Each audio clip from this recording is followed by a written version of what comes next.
Good morning అందరికీ. ఈరోజు ప్రభాత వెలుగుకు సంబంధించిన కొన్ని వార్తలు చూద్దాం.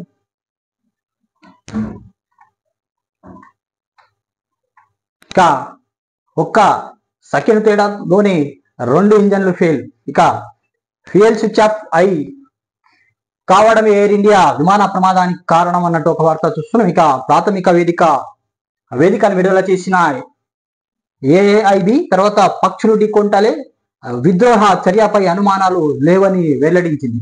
తర్వాత ఇక పైలట్ల తప్పదమా, టెక్నికల్ ప్రాబ్లమా ఇంకా తేలలేదు. తర్వాత ఇక ఇప్పుడే ఒక నిర్ణయానికి రావడం సరికాదన్న కేంద్ర మంత్రి రామ్మోహన్ నాయుడు. ఇక అహ్మదాబాద్ లోని గత నెల 12 జరిగిన Air India Boeing Dreamliner విమాన ప్రమాదానికి 2 ఇంజన్లు సడన్ గా ఫెయిల్ కావడమే కారణమని Air India craft accidental investigation bureau వెల్లడించింది. తర్వాత ఇక విమానం టేకాఫ్ అయిన వెంటనే ఒక సెకండ్ తేడాతోనూ fuel switch off cut off ఇక పొజిషన్ లోకి వెళ్ళాయని, దీంతో ఫ్యూయల్ అందాక 2 ఇంజన్లు ఒకేసారి ఫెయిల్ అయి తర్వాత ప్రమాదానికి దారి తీసినట్టు తెలిసింది. ఇక ఈ విమాన ప్రమాదానికి పక్షులు ఢీకొట్టడం కారణం కాదని, తర్వాత ఇక అలాగే విద్రోహి చర్యలు కారణమేందుకు కూడా ఆధారాలు లేవని, తర్వాత ఇక జూన్ 12న మధ్యాహ్నం అహ్మదాబాద్ లోని నుంచి లండన్ బయలుదేరిన air India AI-171 Boeing dream liner విమానం టేకాఫ్ అయిన కొద్దిసేపటికే ఎయిర్పోర్టు సమీపంలో మెడికల్ కాలేజ్ భవనాలపై కూలిపోయింది. తర్వాత ఇక దాదాపు 270 మంది పైగా చనిపోవడం జరిగింది. అయితే ప్రస్తుతం అయితే 2 ఇంజన్లు ఫెయిల్ అయి అదే కారణం అంటున్నారు. తర్వాత ఇక పక్షులు ఢీకొట్టలే విద్రోహ చర్యలు అనుమానాలు లేవని వెల్లడించింది. తర్వాత ఇక పైలట్ల తప్పదమా, తర్వాత టెక్నికల్ ప్రాబ్లమా ఇంకా తేలలేదంటూ ఒక వార్త అనేది చూస్తున్నాం. తర్వాత అదేవిధంగా రామ్మోహన్ నాయుడు ఏవియేషన్ మినిస్టర్ కూడా స్పందించారు. ఇప్పుడే ఒక నిర్ణయానికి రావడం సరికాదు అని ఆయన చెప్పడం జరిగింది. తర్వాత ఇక న్యాయ వ్యవస్థలో సంస్కరణలు అవసరం. ఇక హైదరాబాద్ లోని నల్సర్ వర్సిటీ శనివారం జరిగిన స్నాతకోత్సవంలో పాల్గొన్న సిజే జస్టిస్ గవాయ్, తర్వాత రాష్ట్ర హైకోర్టు తాత్కాలిక ప్రధాన న్యాయమూర్తి జస్టిస్ సుజోయ్ పాల్, తర్వాత supreme court judge Justice P S Narasimha, CM Revanth Reddy varsity VC professor Sri Krishnadevarayalu అన్నట్టు ఒక వార్త చూస్తున్నాం. ఇక విచారణలో దశాబ్దాలు జాప్యం ఆందోళనకరం. ఇక సిజే జస్టిస్ బిఆర్ గవాయ్, ఇక నిర్దోషులు 2 నెలల తరబడి జైలులో గడిపిన సందర్భాలు ఉన్నాయి. ఇక న్యాయ వ్యవస్థలో సవాళ్లకు సరిదిద్దాల్సిన అవసరం ఉంది. ఇక అడ్వకేట్లలో ఆలోచనలతో పాటు మానవత్వం, వినయము కూడా ఉండాలని ఆయన సూచించారు. ఇక నిరంతరం తమను తాము నిరూపించుకోవాలి. ఇక ఒత్తిళ్లకు తలొగ్గి విదేశీ వైద్య వైపు స్టూడెంట్లు వెళ్ళొద్దన్నట్టు సూచించారు. తర్వాత ఇక ఏఐ డేటా ప్రైవసీతో అనుకూల ప్రతికూల ప్రయోజనాలు అన్నట్టు పేర్కొనడం జరిగింది. తర్వాత చేసే పనిని ప్రేమిస్తేనే సరైన ఫలితాలు వస్తాయని సూచించారు. తర్వాత నల్సార్ యూనివర్సిటీ ఆఫ్ లాలో స్నాతకోత్సవానికి హాజరయ్యారు. తర్వాత ప్రాథమిక హక్కులు భంగం కలిగితే నేరుగా సుప్రీంకోర్టుకు రావచ్చు అని సూచించారు. ఇక అలాంటి గొప్ప రాజ్యాంగాన్ని అంబేద్కర్ అందించారు. ఇక ఓయి సదస్సులో సిజే జస్టిస్ గవాయ్ వ్యాఖ్యానించారు అన్నట్టు వార్త చూస్తున్నాం. ఇక న్యాయ వ్యవస్థ ప్రత్యేకమైన సవాళ్లు ఎదుర్కొంటుందని, వాటిని సరిదిద్దాల్సిన అవసరం ఉందని, ఇక సంస్కరణలు జరగాలని సుప్రీంకోర్టు ప్రధాన న్యాయమూర్తి జస్టిస్ బిఆర్ గవాయ్ అన్నారు. ఇక ట్రయల్స్ లో జాప్యం, కేసుల విచారణ కొన్నిసార్లు దశాబ్దాల పాటు కొనసాగుతుండడం ఆందోళన కలిగిస్తుంది. ఇక కొందరు అండర్ ట్రయల్ ఖైదీగా ఏళ్ల తరబడి జైలు జీవిత గడపక నిర్దోషుగా తెలియని సందర్భాలు కూడా ఉన్నాయి. ఇక నిర్దోషులు అలా జైల్లో మగ్గడం ఆందోళనకరం అని ఆవేదన వ్యక్తం చేశారు బిఆర్ గవాయ్. తర్వాత ఇక హైదరాబాద్ లోని నల్సర్ యూనివర్సిటీ ఆఫ్ లాలో ఇక శనివారం జరిగిన స్నాతకోత్సవంలో ఆయన మాట్లాడారు. రాష్ట్ర హైకోర్టు తాత్కాలిక ప్రధాన న్యాయమూర్తి జస్టిస్ సుజయ్ పాల్ అధ్యక్ష వహించగా CM Revanth Reddy, supreme court judge Justice P S Narasimha తదితరులు పాల్గొనడం జరిగింది ఈ కార్యక్రమానికి. తర్వాత ఇక బీసీ రిజర్వేషన్ల కోసం దేనికైనా రెడీ. ఇక సీఎం రేవంత్ పిసిసి చీఫ్ సన్మానిస్తున్న విప్ ఆది శ్రీనివాస్, ఇక కార్పొరేషన్లు చైర్మన్లు, బీసీ సంఘాల నేతలు అన్నట్టు ఒక వార్త చూస్తున్నాం. ఇక అవసరమైతే అర్ధరాత్రి కూడా కేబినెట్ భేటీ ఏర్పాటు చేస్తాం సీఎం రేవంత్ రెడ్డి. ఇక నా నిబంధనను ప్రశ్నించే నైతిక హక్కు ప్రతిపక్షాలకు లేదు అన్నట్టు వ్యాఖ్యానించారు. ఇక బీసీలకు 42% రిజర్వేషన్లు కల్పించేందుకు లోకల్ బాడీ ఎలక్షన్ వాయిదా వేశామన్నట్టు కీలక వ్యాఖ్యానించారు. ఇక బీజేపీకి చిత్తు చేసి ఆ చిత్తుశుద్ధి ఉంటే బీసీ బిల్లులు 9వ షెడ్యూల్లో చేర్చాలని ఆయన డిమాండ్ చేశారు. తర్వాత ఇక మోదీ స్థానంలో రాహుల్ ఉంటే ఇక 48 గంటలు రిజర్వేషన్లు, ఇక రిజర్వేషన్లు 50% మించకుండా గత సర్కారు చట్టం తెచ్చింది అన్నట్టు వ్యాఖ్యానించారు. తర్వాత ఇక కులగణనలో దేశానికి తెలంగాణ రోల్ మోడల్ గాని వెల్లడించారు. సీఎం రేవంత్ ను కలిసి ధన్యవాదాలు తెలిపిన బీసీ సంఘాల నేతలు అన్నట్టు ఒక వార్త చూస్తున్నాం.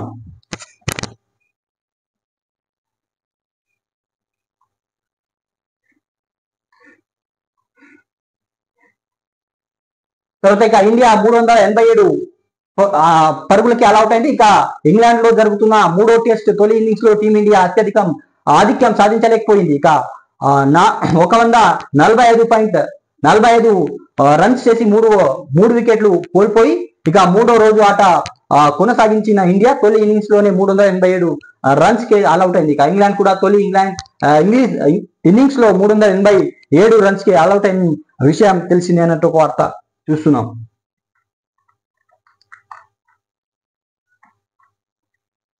తర్వాత ఇక లోకల్ బాడీ ఎన్నికల్లో పార్టీ పరంగా రిజర్వేషన్లు సాధ్యం కాదు లక్ష్మణ్ ఇక స్పష్టం చేసిన బీజేపీ ఎంపీ లక్ష్మణ్. తర్వాత బీసీలను బీఆర్ఎస్ కాంగ్రెస్ మోసం చేస్తున్నాయని కామెంట్ చేశారు.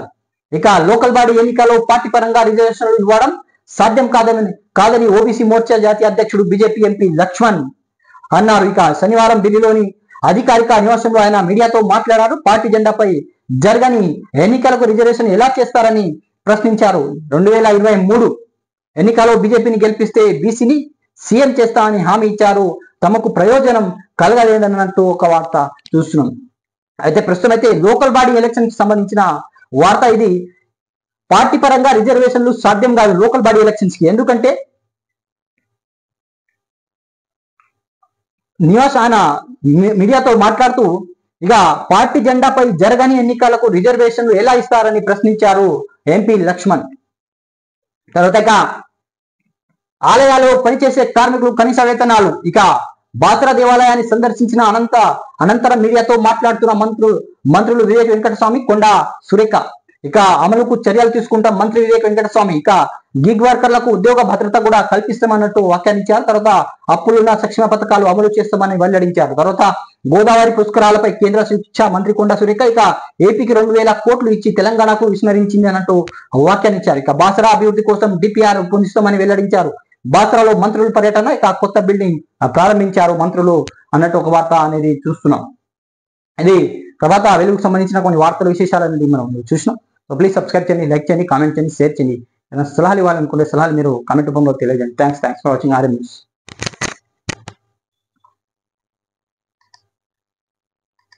ఇక నమస్తే తెలంగాణకు సంబంధించిన కొన్ని వార్తలు చూద్దాం. ఇక న్యాయ వ్యవస్థను ప్రతి ఒక్క సవాళ్ళు, ఇక దశాబ్దాల పాటు విచారణకు సృజనాత్మకతతోనే రాణించగలం. ఇక దేశాన్ని ఐక్యంగా ఉంచడంతో రాజ్యాంగం ప్రతి ఒక్క పాత్ర అన్నట్టు ఒక వార్త చూస్తుంది. ఇక supreme court chief justice B R Gavai వ్యాఖ్యానించారు అన్నట్టు వార్త. ఇక ఇంధనం అందాకనే ఇక గాలిలో ఒకేసారి 2 ఇంజన్లు ఆగిపోయాయి. ఇక ఇంధన కంట్రోల్ స్విచ్ లాకింగ్ మెకానిజం పాటించాలి. ఇక ఎయిర్ ఇండియా విమాన ప్రమాదంపై ఏఐఐబి ప్రాథమిక నివేదిక వెల్లడించింది అన్నట్టు ఒక వార్త చూస్తున్నాం. తర్వాత రెవెన్యూ బిగ్ సపోర్ట్, తోటి ఉద్యోగులకు రెవెన్యూ శాఖ అన్యాయం. ఇక గోపన్పల్లి సర్వే నంబర్ 36లోని కంటైనర్లపై నోరు విప్పాని వైనం అన్నట్టు ఒక వార్త చూస్తున్నాం. ఇక సాగునీటి కోసం రోడెక్కిన రైతులు. ఇక బీఆర్ఎస్ 10 ఏళ్ల పాలన సాగునీటి కోసం డోకా లేకుండా బతికిన రైతులు. కాంగ్రెస్ సర్కారు మళ్ళీ రోడ్డుపైకి మీదకి వచ్చింది. ఇక వేసిన వానాకాలం పంటలు నీరు లేక ఎండిపోయే దుస్థితి దారవుతుందని మండిపడుతూ అన్నదాతలు ధర్నాకు దిగారు. ఇక జనగామ మండలం శామీర్పేట కాలేజీ సెంటర్ వద్ద సూర్యాపేట సిద్దిపేట రహదారిపై శనివారం గంట పాటు బయటించిన రాష్ట్ర రోకోలు చేశారు. ఇక ఆ బొమ్మకూరు రిజర్వేర్ నుంచి తమకు వెంటనే దేవాదుల నీటిని విడుదల చేయాలని డిమాండ్ చేశారు రైతులు. తర్వాత ఇక కాంగ్రెస్ ప్రభుత్వం వచ్చి 20 నెలలు గడుస్తున్నా రైతులను పట్టించుకునే నాదుడే లేడంటూ ఆవేదన వ్యాఖ్యలు చేశారు అన్నట్టు ఒక వార్త చూస్తున్నాం. అయితే ఇక గోపన్పల్లి సర్వే నెంబర్ 36లోని కంటైనర్లపై నోరు విప్పాని వైనం అన్నట్టు ఒక వార్త చూస్తున్నాం. ఇక ఎన్ఓసీల బయటకు రాకుండా తొక్కి పెడుతున్న అధికారులు. తర్వాత ఇక గతంలో కలెక్టర్ ఇచ్చిన నివేదికను విరుద్ధంగా తాజా నిర్ణయాలు తీసుకున్నట్టు ఒక వార్త చూస్తున్నాం. తర్వాత ఇక రేపు సైబరాబాద్ కమిషనర్ కు భాగ్యనగర్ టీఎన్జిఓ ఫిర్యాదు చేసి వేసినారు ఉన్నట్టు ఒక వార్త చూస్తున్నాం. ఇక బసవతారానగర్ ఇక చుట్టుకంచాలు బిఎన్ఎస్ఎస్ 164 కింద స్వాధీనం చేసుకున్న ఆర్డీఓ. ఇక సెక్షన్ అంటే ప్రైవేటు భూమిగా గుర్తించినట్టే. ఇక బిగ్ భూదందాలకు అడుగు పెడుతున్న రెవెన్యూ పత్తాను అన్నట్టు ఒక వార్త చూస్తున్నాం. ఇక ఓపెన్పల్లిలో భాగ్యనగర్ టీఎన్జిఓ భూములో ప్రైవేట్ వ్యక్తులు పాగాపై రెవెన్యూ శాఖ మౌనం కొనసాగిస్తూనే ఉంది. ఇక తమ రక్షణలో ఉన్న భూములు అన్యంత క్రమం అవుతున్న వ్యూహాత్మక ప్రేక్ష పాత్ర పోషిస్తున్న అదే శేర్లింగంపల్లి పరిధిలోని నిరుపేదల ప్రభుత్వ భూములో గుడిచెలు వేసుకుంటే కూల్చివేసిన రెవెన్యూ అధికారులు. ఉదయం వేళ ప్రభుత్వ భూమిలో 2 కంటైనర్లు వెలిసిన అటువైపు కన్నెత్తి చూడడం లేదు అధికారులు. ఇక సుప్రీంకోర్టు తీర్పు ప్రకారం ప్రైవేట్ వ్యక్తులకు ఎన్ఓసి జారీ చేసి నట్టు తొలుత అంగీకరించిన అధికారులు ఇప్పుడు అవి బయటికి రాకుండా తొక్కి పెడుతున్నారు అన్నట్టు ఒక వార్త. తర్వాత ఇక గతంలో సాక్షాత్తు జిల్లా కలెక్టర్ ఇచ్చిన నివేదికను విరుద్ధంగా వ్యవహరించడం తమకు చిక్కులో పడేస్తుందని ఆందోళన.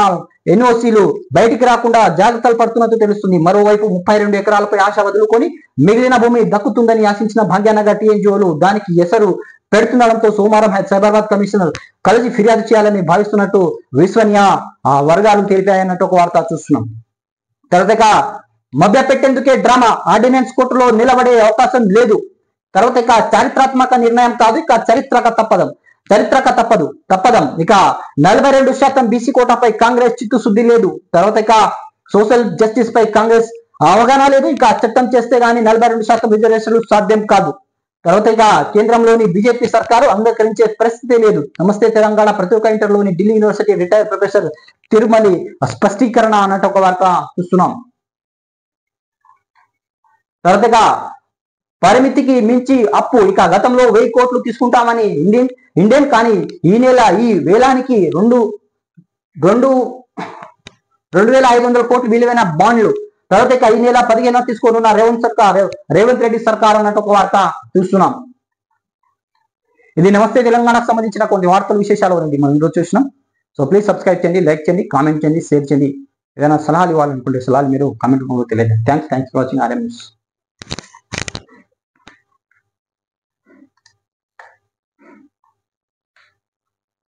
ఇక ఆంధ్రజ్యోతికి సంబంధించిన కొన్ని వార్తలు చూద్దాం. ఇక విదేశీ విద్యకు వెంపర్లాడొద్దు, అప్పులతో అమ్మానాలను బరువు కావద్దు. ఇక అదే మీ విలువ నిర్ధారిస్తుంది అనుకుంటే పొరపాటే. ఆ 70 లక్షలతో ఇక్కడే వృత్తి నివేదనలు పెట్టవచ్చు అన్నట్టు. తర్వాత ఇక న్యాయ వృత్తి గౌరవప్రదమే కానీ రాచబాట కాదు, ఫలితాలు వస్తాయనే గ్యారంటీ కూడా లేదు. ఇక నిత్యం నువ్వు నిరూపించుకోవాల్సిందే. తర్వాత ఇక నల్సార్ స్నాతకోత్సవంలో సిజే జస్టిస్ గవాయ్. ఇక బంగారు పత్రాలు ప్రదానం చేసిన సీఎం రేవంత్ రెడ్డి అన్నట్టు ఒక వార్త చూస్తున్నాం. ఇక నల్సార్ యూనివర్సిటీ స్నాతకోత్సవంలో సుప్రీంకోర్టు ప్రధాన న్యాయమూర్తి జస్టిస్ బిఆర్ గవాయ్ కి జ్ఞాపకం అందజేస్తున్న సీఎం రేవంత్ రెడ్డి. ఇక రాజకీయ న్యాయానికి భరోసా, అట్టడుగున ఉన్న వ్యక్తికి న్యాయం జరగాలి.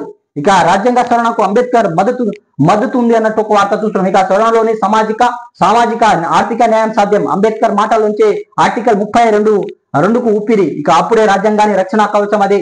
ఇక రాజ్యాంగ రచనే ఒక రక్తపాత రహిత విప్లవం, భావితరాల దృష్టిలో పెట్టుకోవాలి రూపొందించారు భారత ప్రధాని న్యాయమూర్తి జస్టిస్ గవాయ్ వ్యాఖ్యానించారు. తర్వాత ఇక రాజ్యాంగ రచనలో అంబేద్కర్ పాత్రపై ప్రసంగం. తర్వాత ఇక నిజాం రాజ్యం చీఫ్ జస్టిస్ పదవిని అంబేద్కర్ కాదన్నారు. ఇక సుప్రీం జస్టిస్ శ్రీ నరసింహ అన్నట్టు ఒక వార్త చూస్తున్నాం. ఇక ప్రజాస్వామ్య ప్రక్రియలో దేశంలో అట్టడుగున ఉన్న వ్యక్తిగత కూడా న్యాయం జరుగుతుందని భరోసా కల్పించాలని భారత ప్రధాని న్యాయమూర్తి జస్టిస్ బిఆర్ గవాయ్ పిలుపునిచ్చారు. తర్వాత దీన్ని ఆయన రాజకీయ న్యాయంగా పొలిటికల్ జస్టిస్ గా ఆవిర్భవించారు. ఇక ఆర్థిక సామాజిక తర్వాత న్యాయాలతో పాటుగా